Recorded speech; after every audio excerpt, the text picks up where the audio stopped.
Hello and welcome to the channel. If you caught my previous video, you would know that we are currently in a Mom Hobbies series, and our first in the series was all about beauty hobbies for mom. So in this video, we will be talking all about spiritual mom hobbies. The first hobby that I'm going to suggest is creating beautiful baths. Taking baths is one of my personal favorite ways to relax and unwind, but it is also one of those things that I don't take the time to do very often. It's like at the end of the night, after I've gotten everybody else ready for bed and everybody is quiet and tucked away, that's not really the thing that's like at the top of my list to do. So I usually opt for a shower. However, when I am able to take baths, I really like to put time and effort into them. And I really like to make sure that it's a moment where I can fully relax and be able to spend at least 30 minutes at minimum to just wind down and have some peace and quiet. So when I set the scene or set the mood for my baths, I usually like to bring in candles and I'll play some soft music and just really kind of like lay back and enjoy and bask in the moment. And thinking of baths from a hobby standpoint, I personally would just schedule my baths probably, I want to say like once a month. I could really just put them on the calendar, and before my special bath time approaches, I can be collecting my materials. So I know that some people do actually sell like little bath kits online, but if you want to like really be creative and let this be a personal hobby of yours, then I would suggest like collecting your own items and just really personalizing the bath to your specific desires. So as a base, of course, you could just start with like some Epsom salt, but depending on what type of scents and everything you like, you could customize it with your own essential oils, whether it's rose or lavender or eucalyptus. And I would even bring in my own fresh rose petals or whatever type of flower that you would choose. Calendula, marigold, there's different ones that you can choose, and depending on your mood or whatever it is that you are desiring, then you could choose flowers that correlate to your mood. The next spiritual mom hobby that I'm going to suggest is journaling. So this is actually one of my favorite hobbies to do. Every time I do it, it just seems that I get like so much insight that I just don't get from my thoughts alone. There's so many prompts out there that you can find online if you're stuck. But for me, I usually just start journaling about whatever it is that I am dealing with in my own personal life that I am trying to gain more perspective on and see what the lesson is in it for me. And the reason that I say that I just don't do this hobby enough is because I have very specific times for when I want to journal. And I find that the best time for me to journal is usually early in the morning when I'm up by myself and I just have complete silence and that time of solitude just for myself.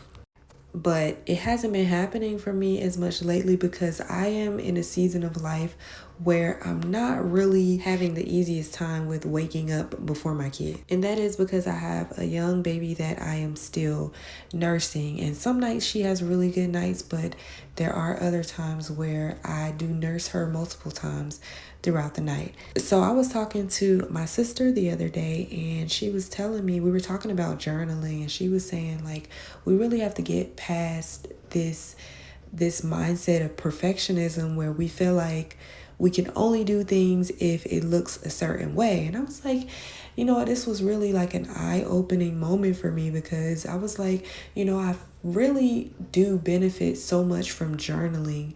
So I think that I just have to like start back incorporating it into my routines, but I just have to allow it the opportunity to look differently for me. So I might not be able to wake up at the crack of dawn and have all of this time to journal alone, but if I can find like little cracks in the day, like such as nap time where I can have a little more quiet time, or even say I wake up and maybe I can just keep a journal at my bedside, and while people are still pretty calm, well, I say people, but while the kids are pretty much calm for the most part, I can still find that time to journal. The next hobby is collecting crystals, and it doesn't take much research to find out about all the supposed properties and meanings of the different crystals.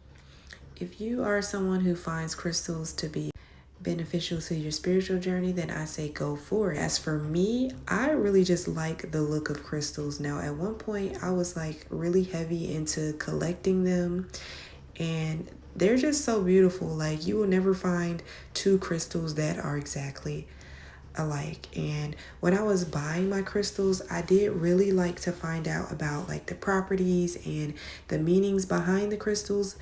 I, for one, was never really able to really connect with crystals on that level or feel anything from them, but like I said, they are really beautiful. And if you're someone who is able to connect with crystals from a spiritual standpoint, then this could be a great hobby for you. Now, we've just about made it halfway through our spiritual mom hobbies, and I just wanted to take a moment to check in with you and see how you're enjoying the content. If you're loving it, please consider subscribing and hitting the like button. It would greatly help the channel. Without further ado, let's jump right back in. The next spiritual hobby that I'm going to suggest is meditating, or learning how to meditate. I know there's a common misconception that with meditating, you have to be able to clear your mind. But as this is one of those practices that's gained a lot of momentum in recent times, we've come to find out that actually meditating does not involve clearing your mind at all. Now, this is one of those things that can look completely different for so many people. So some people may not want to call it meditating. Some people might prefer to pray instead.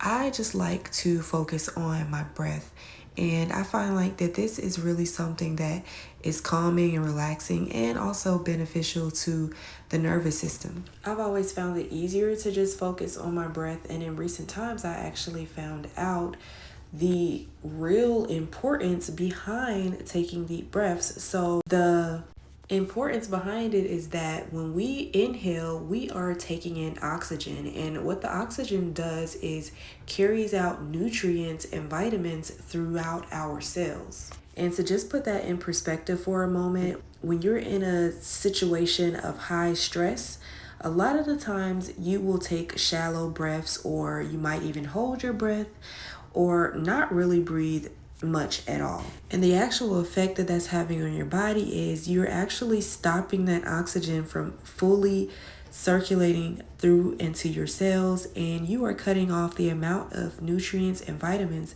that your body is receiving. And that is why when people are highly stressed, they begin to get ill as well, because their body is not receiving all of the nutrients and vitamins that their cells are in need of to maintain optimal health. This next hobby is something that I have been wanting to get into for years, literally like 5 years, until just about a couple of months ago. I was like, really? I had to question myself, like, what am I really waiting on? So the hobby that I'm talking about is learning Reiki. So Reiki, if you're not aware, is a form of energy healing. Every living thing or being possesses a certain amount of energy.